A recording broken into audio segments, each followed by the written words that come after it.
بلغ العلا بكماله كشف الدجى بجماله حسنت جميع خصاله صلوا عليه وآله صلى الله على محمد صلى الله عليه وسلم صلى الله على محمد صلى الله عليه وسلم صلى الله على محمد صلى الله عليه وسلم صلى الله على محمد صلى الله عليه وسلم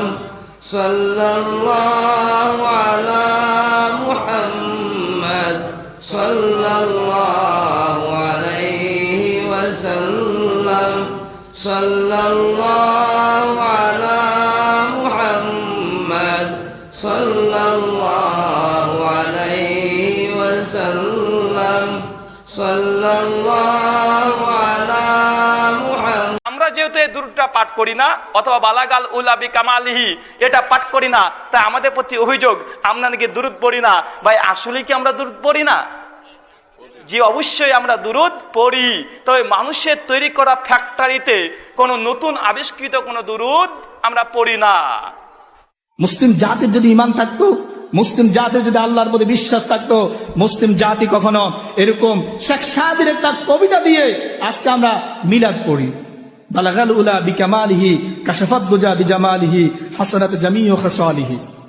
বালাগাল উলা বিকামালিহি কাশাফাত দুজা বিজামালিহি হাসানাত জামিউ খাসালিহি সাল্লু আলাইহি ওয়া আলিহি। মানুষ দুরূদ পড়ুক, আমি নিষেধ করিনি, তবে যদি এটা দুরূদ না হয় তাহলে কি হবে, এটা আমার কথা। কোরআনে কারীম যেভাবে তেলাওয়াত করা হয়ে থাকে ঠিক সেভাবে, যেমন দুরূদ শরীফ যেভাবে আমরা মানে রাসূলুল্লাহ সাল্লাল্লাহু আলাইহি ওয়াসাল্লাম যেভাবে শিখিয়েছেন সেভাবে আমরা পড়ি, যেমন তাশাহুদ রাসূলুল্লাহ সাল্লাল্লাহু আলাইহি ওয়াসাল্লাম আমাদেরকে শিখিয়েছেন তাশাহুদ আমরা ঠিক যেভাবে পড়ি, ঠিক এইভাবে এই কবিতা বা এই কবিতার অংশকে এইভাবে তেলাওয়াত করা হয়ে থাকে এবং এটাকে মুতাআব্বাদ বিহি মনে হয় যে এটা তাআব্বুদের ইবাদতের একটা বিষয়, মানে এটাকে পড়াটাই হচ্ছে সওয়াবের কাজ, এমনটা মনে করা হয় থাকে, যেটা গর্হিত, নিষিদ্ধ, বেদাত এবং হারাম। এই বালাগাল উলা বিকামালিহি মুহাম্মদ সাল্লাল্লাহু আলাইহি ওয়াসাল্লামের প্রশংসা বলা হয়েছে, তিনি শীর্ষস্থানে পৌঁছে গেছেন তার কামালিয়াত দ্বারা, তার যোগ্যতা বলে। অথচ সূরা আদ-দুহার মধ্যে কি আছে? হ্যাঁ, আল্লাহ তাবারক ওয়া তাআলা মুহাম্মদ সাল্লাল্লাহু আলাইহি ওয়াসাল্লামের অসহায়ত্ব বর্ণনা করেছেন বিভিন্ন দিক থেকে। তুমি ছিলে গরিব, অসহায়, তুমি ছিলে এতিম, তুমি ছিলে নিঃস্ব, হ্যাঁ তুমি ছিলেন পথহারা, তোমাকে আমি পথ দেখিয়েছি। এগুলো আর এক আয়াতে আল্লাহ বলছেন তুমি কিতাব কি তা জানতে না, ঈমান কি তা জানতে না, আমি তোমাকে কিতাব জানিয়েছি, ঈমান জানিয়েছি।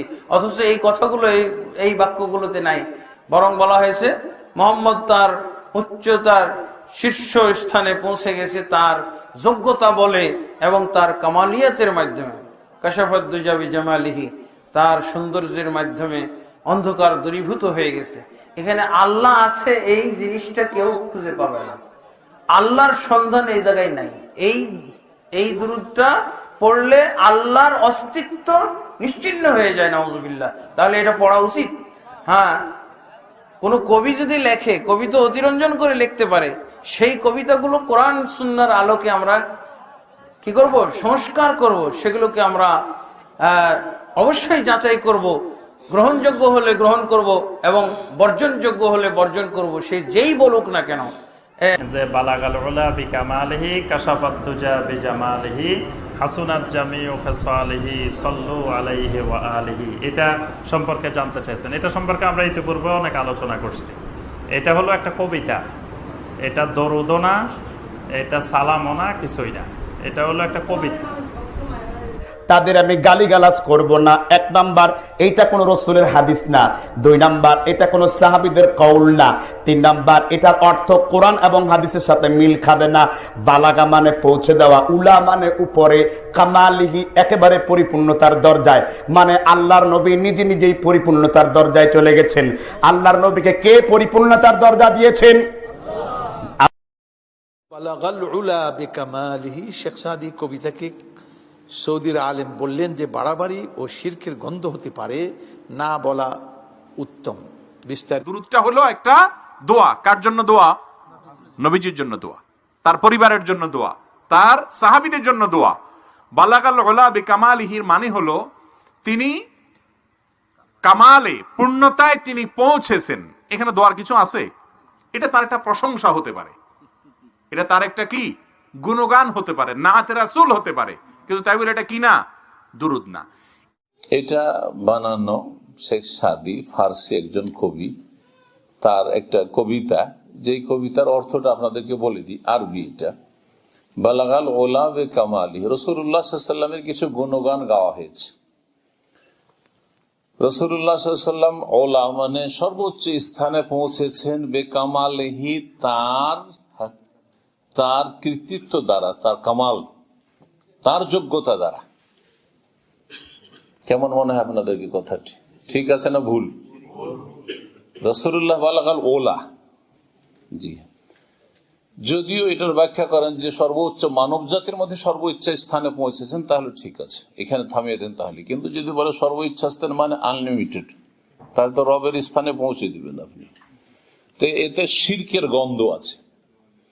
এটা সুফিদের বানানো, এই জন্য সুফিদের মাঝে তো কোনো লিমিটেশন নেই যে কোনখানে গিয়ে আল্লাহর হক শুরু হয়ে যায়, বান্দার ওখানে পৌঁছতে পারে, রসুল পৌঁছতে পারে না। হ্যাঁ, তো এই বিষয়গুলি নেই তাদের। বালাগাল ও সর্বোচ্চ উচ্চ স্থানে পৌঁছেছেন বেকামালেহি, তার যোগ্যতা দ্বারা। নবী সাল্লাল্লাহু আলাইহি ওয়াসাল্লাম তার যোগ্যতা দ্বারা পৌঁছেছেন না আল্লাহর রহমত দ্বারা, জি, আল্লাহর ফজল। আদ-দাওয়া.টিভি, দুনিয়া ও আখিরাতের কল্যাণে। যে ইমাম সাহেব বালাগাল উলা পড়েন, দরুদ ইব্রাহিম পড়েন, তারপরে তিনি না, এটা একেবারেই ঠিক নয়। দেখুন, আমরা যদি রাসূল সাল্লাল্লাহু আলাইহি ওয়াসাল্লামের সুন্নাহর দিকে তাকাই, রাসূল সাল্লাল্লাহু আলাইহি ওয়াসাল্লাম আল্লাহর প্রশংসা এবং তার উপর দরুদ এটি বলেই তারপরে তিনি তার আলোচনা শুরু করতেন। আমরা এখন যে সকল সুন্নাহ তৈরি করেছি, এটি কোন অবস্থায় বালাগাল উলা বিকামালিহি, এটা তো কোনো দরুদ নয়, এটা কবিতা। আমরা এই কবিতা পড়ে এই আলোচনা শুরু করছি, এই সংস্কৃতি আমরা কোত্থেকে পেলাম? সেজন্য মসজিদের মিম্বারের মতো এত গুরুত্বপূর্ণ জায়গা থেকে এভাবে আলোচনা শুরু না করাই উচিত।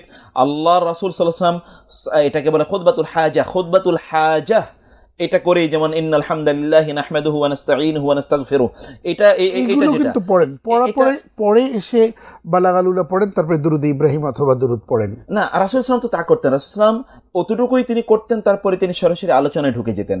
অতএব আমাদের এতটুকুই করা দরকার। রাসূল সাল্লাল্লাহু আলাইহি ওয়াসাল্লামের জন্য আল্লাহুম্মা সাল্লি ওয়া সাল্লিম আলা নাবিয়িকা মুহাম্মদ, অথবা মুহাম্মদ সাল্লাল্লাহু আলাইহি ওয়াসাল্লাম, অথবা আল্লাহুম্মা সাল্লি আলা মুহাম্মাদ ওয়া আলা আলি মুহাম্মদ, এতটুকু পড়াই তার জন্য দরুদ হিসেবে যথেষ্ট। আমরা নতুন করে বানানোর তো দরকার নাই, বাড়ানো তো দরকার নেই, যতটুকু।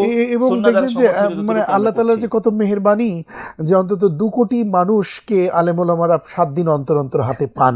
পাবার পরে যে যতটুকুন সময় পান, ততটুকুন সময় যদি এগুলো করে সময় নষ্ট করা হয়, তাহলে সেটি কি হয়?